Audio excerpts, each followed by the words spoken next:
Hello and welcome to GIBS Business. Later in the show, we find out from Professor Mohammed Yunus why capitalism needs a radical changeover. But first, Tim Butcher is an award-winning journalist, broadcaster and author.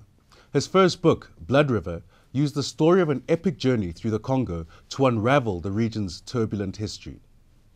This book went on to become an international bestseller.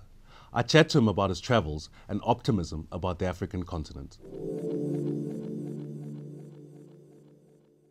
Tim, welcome to the show. Thanks for having me along. Tim, you've traveled the continent over a period of time and written about it extensively. What are some of the changes that you've seen over the past 20 years? The changes have to be that the voices of the people are being heard. We're getting much more accountability with governments and leaders. Elites that were so aloof in the 80s and 60s, 70s and 80s that were just totally disregarded. So elections are now installed. But does that follow that sort of everything is great and everything is rosy in this garden? Not a bit of it. We've seen that in all over the continent, where sometimes there's been an election and yet there's still trouble. So I'm intrigued. I'm challenged by the history of it, really. Let's go back on the history. So it was, I think, 2000 that The Economist had that dreadful headline on their cover, that Africa, the forgotten, the doomed continent. The failed continent. The failed continent. The failed continent. And fast forward 13 years later, there's optimism and renewed hope. What do you think was a turning point? There were moments of people power. I mean, there was actually a very interesting moment in October 2000 in Ivory Coast. Remember, people power on the streets had been going on in Europe at the end of the Cold War. You had those great public revolutions. Yet in Africa, that hadn't happened, really. I mean, there were moments through in the 50s and 60s that flickered up, but they were brutally put down. But in October of 2000, I remember very well, in the Ivory Coast in Abidjan, we had a moment there. So I think that's the change. But I would also challenge that everything is, yes, The Economist was crass in saying the failed continent. They have to remember I come as a background as a journalist, so sometimes we're guilty of generalizations. But just to say that today growth is so strong in Africa, everything is sweet, I think that's wrong. I think we have to be aware of that. And you, as someone who represents a business school, and your students and your consumers of this channel, they know very well that statistics alone don't tell the whole picture. So that there is growth in Nigeria, for example, doesn't tell us about the 70% of the population who live on $2 a day, who are being forgotten. But we do see the more classic economic approach of looking for economic growth in the numbers. How does one marry the two? Let me mention Nigeria. We're in a country, we're talking South Africa. South Africa has a population, crudely speaking, a third of Nigeria's, and it has electricity capacity of 40 gigs here, 40 gigs. In Nigeria, there's an indigenous local domestic power capacity of 4 gigs. So it's got 3 times the population and a tenth the power. A tenth. How can you grow an economy without the lights on? So in Nigeria, every house has a diesel generator, and all of the complications that are involved with that. Fuel, breaking down components, the inefficiencies. But what I find is if you go on a journey, go and actually experience some of the more awkward off-piste places in Africa, you get a much greater feel for the realities of business potential, or what you'd get on your return of investment. And that's what excites me, thrills me. Actually go to the place, smell the air, drink the water, do what everyone there does, what the locals do. And that will tell you more than an economist, Economist Intelligence Unit appraisal of Ghana, say, or telecoms in Central Africa. I just want to touch on another part of your work has been around gender equality. And if you can just give us your reflections over the past couple of years on the change in gender equality on the continent. Well, isn't it fantastic where we have heads of state in this continent who are showing a clean pair of heels to the rest of the world because they are women. For example, in Liberia, and in Johnson Sirleaf, it's a country I know very well. And this is a country that was run by a warlord. Let's remember, let's not mince with our words here. Charles Taylor, a warlord, convicted of war crimes, not interestingly in Liberia, but in neighbouring Sierra Leone. And now we have that country run by a woman who is representative, and she's not, as an individual, she's obviously very special in her own qualities, but she's representative of a vast community cohort whose voices have occasionally been ignored. I remember during the war in Liberia getting to Monrovia and seeing the women campaigning for peace. And they were standing outside a fish market in Monrovia, a broken, destroyed, war-torn building, standing in the rains. It was the rainy season of 2003. And these women were at the leading edge of change. You talked about people power. Well, this was women's power. FGM, female genital mutilation, a subject which comes up in Europe from time to time.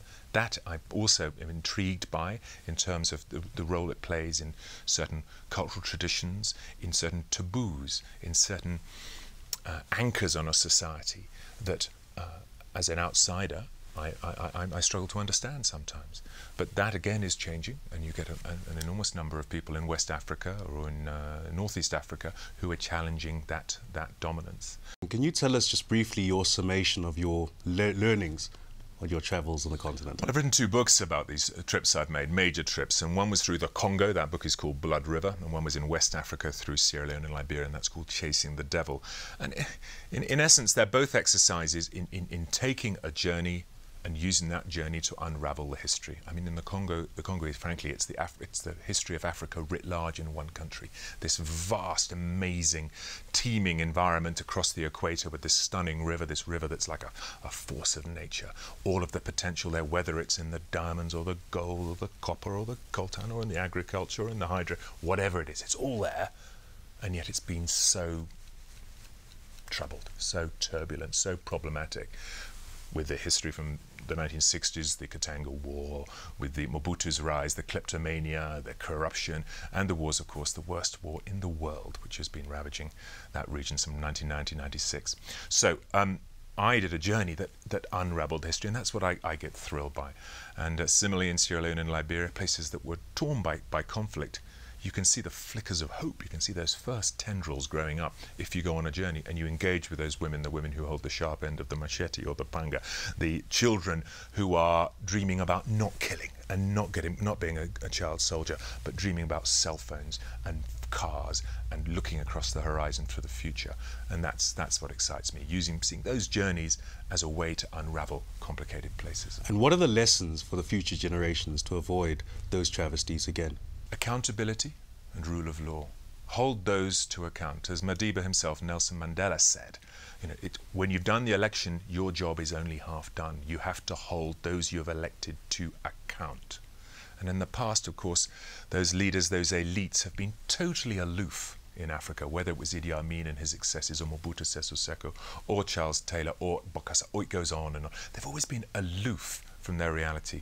The lesson for me is the people have to hold them to account.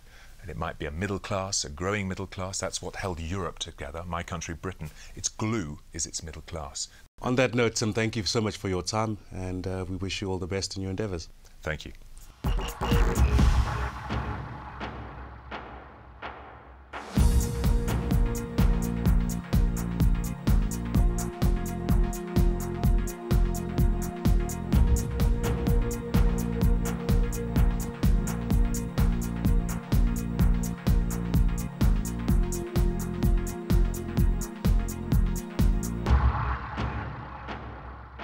Professor Muhammad Yunus is a social entrepreneur, banker, economist, and civil rights leader, and was awarded the Nobel Peace Prize, amongst other awards, for founding the Grameen Bank.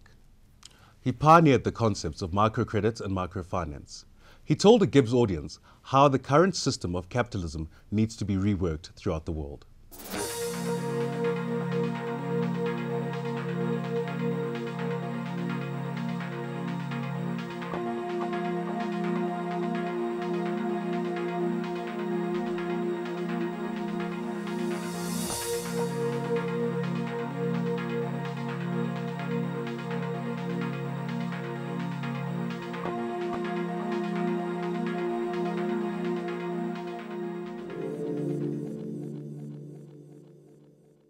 We have to redesign the capitalist system.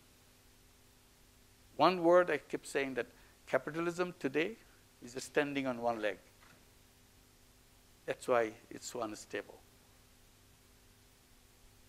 Capitalism has done, the present interpretation of capitalism has done the major fault in interpreting human beings. They interpreted human beings as someone who gets mesmerized by profit. Profit is a habit. Profit is a passion. Profit is an addiction. But question that I raise, Human beings are definitely not money-making robots. We are not robots. We are human beings. We have all kinds of dimensions in us. But capitalism, present interpretation of capitalism, took only one piece of that human being and built the whole story.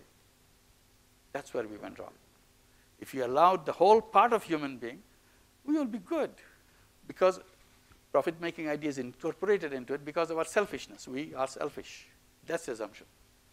Yes, we are selfish, but at the same time, don't forget, we are selfless people too. But nothing is developed on the basis of selflessness. That's what we are trying to base on. Business on the basis of selflessness. You do it because you enjoy it, because you touch people's life. You put a signature in this planet that this is what I have done while I was here. That makes sense to people. It makes sense, enormous sense to young people. They see an opportunity to redesign the whole world by creating endless social businesses. If we put this under textbook, when the young children will be learning what is business, they will learn that there are two kinds of business. And as they grow up, they will decide which business they will go for. Should they create a social business? Should they create a profit-making business? Should they work for a social business? Should they work for a profit? Today, there's no option. Study hard, get a good grade, get to the best school, and then get the best job in the best company. That's not an exciting prospect for a human being. Human being is much bigger than a job. So that's the kind of world and structure we need so that we can all explore ourselves and solve the problems that we have. In that world, I keep insisting, it will be a world where there will be no poor person. There's no need to, because poverty is not in the person. Poverty is in the system. In that world, there will be nobody called unemployed person. Unemployment is not in the person. That's a fantastic creative person, a young person who is ready to go do things. But he's unemployed. Is it his fault? Whose fault is it? Who punished this person? System, the way we designed it, punished that person. I said, is it legitimate that system should punish a person? System should punish people? Or should the people punish the system? So we have to figure that out. Because unemployment is not in the person. It is somewhere else. So don't blame. It's not unemployment for a few thousand people or a few million people. We are talking about billions of people. And we are so proud of our theories. It doesn't do a thing for us. So we have to reinvent it. And the time has come. And nobody should be on state charity. Same reason. Why should anybody be on a state charity? I don't need it. I can do it myself. I can bring my creative power to make my life and solve everybody else's problem. That's my life. That's a human life. So we have to go back to that and start reworking from there, rather than saying this is the destiny. It will go up and down. We make some money. We say, okay, we are all right. We have a house. We have a car. That's a very narrow vision of life.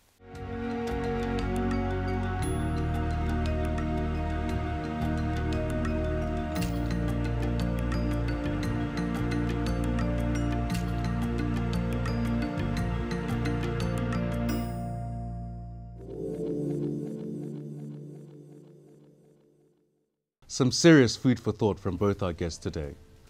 Thank you for joining us. Until next time, take care.